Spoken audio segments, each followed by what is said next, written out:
নমস্কার, আমি অচিন্ত পাত্র। তোমরা ভালো করেই জানো যে ওয়েস্ট বেঙ্গলে গ্রুপ সি গ্রুপ ডির ফর্ম ফিল আপ ইতিমধ্যে স্টার্ট হয়ে গেছে এবং পরীক্ষা খুব শীঘ্রই হবে। তো তোমাদেরকে বলবো আর বেশি না দেরি করে তোমাদের প্রিপারেশন স্টার্ট করে দাও। আমি তোমাদেরকে এখানে শুধুমাত্র জেনারেল ইংলিশ যেটা গ্রুপ সিতে রয়েছে সেই জিনিসটা আমি তোমাদের এখানে আলোচনা করব। অতএব আমার চ্যানেলটা সাবস্ক্রাইব করে রাখো, তোমরা অবশ্যই উপকৃত হবে। বেশি না দেরি করে আমি প্রথমে বলতে চাই যে তোমরা দুটো বই অবশ্যই কিনে রাখবে।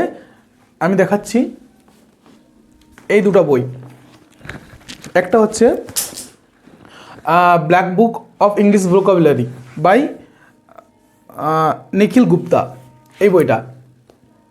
আর একটা বই এই লুসেন্টের জেনারেল ইংলিশ যেটা রয়েছে এই বইটা। এই দুটো বই কিনে রাখবে। সমস্ত কম্পিটিটিভ পরীক্ষায় যা কিছু ইংরেজি পড়ে তা এই বইগুলোর থেকেই আসার সম্ভাবনা 80-90%।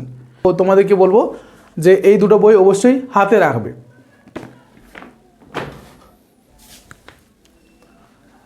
চলো বেশি না দেরি করে আমরা আলোচনা করি যে আমাদের এই গ্রুপ সিতে যে সিলেবাসটা রয়েছে সেটার উপর।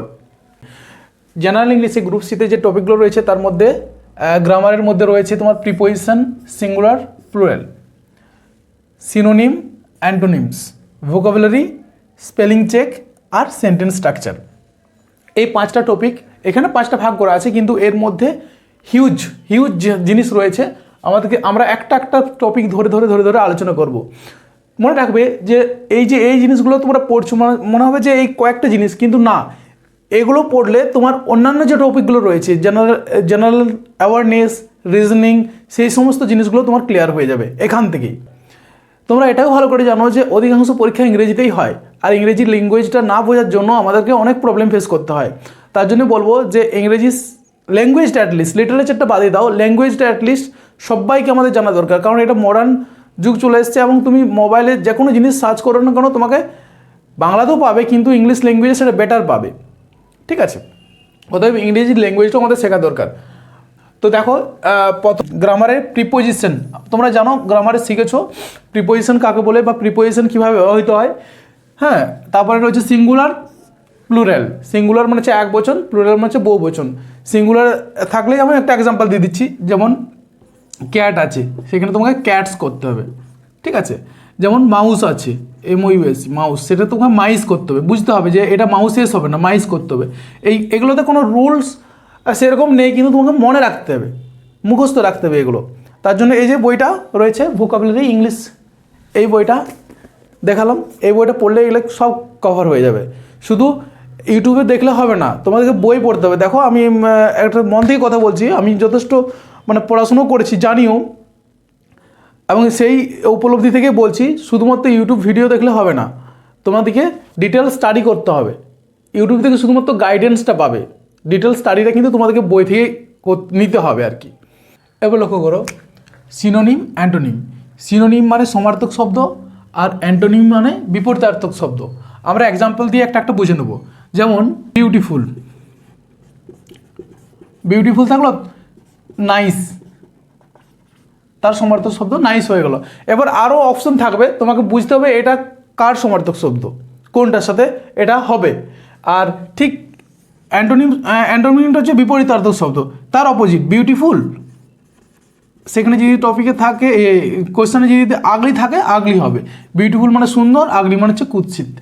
তারপরে এই যে ভোকাবুলারি টপিকটা রয়েছে, এখানে ভোকাবুলারি মানে হচ্ছে শব্দ ভাণ্ডার, মানে বিশ্বের মধ্যে যা ওয়ার্ড রয়েছে তা কিন্তু আমাদের এই টপিকটার মধ্যে পড়ে ভোকাবুলারি। আমি তোমাকে বইটা দেখালাম, black book of English vocabulary. Word, এটা ওয়ার্ড মিনিং, সমস্ত রকমের জিনিস থাকবে।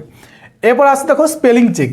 স্পেলিং চেক মানে হচ্ছে তোমার একটা ওয়ার্ডই বিভিন্ন রকমের বানানে দেওয়া থাকবে, কোনটা শুদ্ধ বানানো সেটা তোমাকে চুজ করতে হবে। এটা হচ্ছে স্পেলিং চেক। তো স্পেলিং চেকটা ভালো করে প্র্যাকটিস করতে হবে, অ্যালফাবেটিক্যালি তোমাকে পড়তে হবে, ওই জন্য রিডিং পড়তে হবে এবং কষতে হবে। এবং যে কমন বানানগুলো তোমরা জানি, যেগুলো একটু এক্সেপশনাল হয়, সেগুলো দেখলেই হবে। ঠিক আছে, স্পেলিং চেক হয়ে গেল। এবার হচ্ছে সেন্টেন্স স্ট্রাকচার।